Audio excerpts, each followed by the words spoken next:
Summa cum laude from the Institute of Mathematics.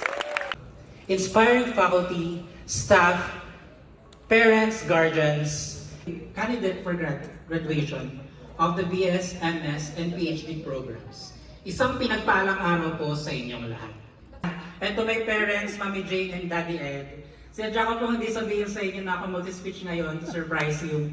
Mom, Dad, you have been in the audience watching me deliver a valedictory speech since I was in kindergarten, elementary, to senior high school, and now here in my college in UP Diliman. Thank you for believing in me even when I doubted myself, because if someone told my younger self that you would be standing here today, I wouldn't believe them, but my parents always would. This milestone is entirely yours. And above all, to the Lord God Almighty, for His overflowing grace and providence over our lives.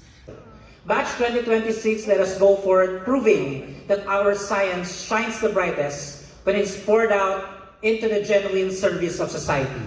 Muli isang pagpupugay sa inyong lahat, mga kapwa ko scientista ng bayan, at laging tandaan na ang lahat ng ito ay laging-lagi para sa bayan.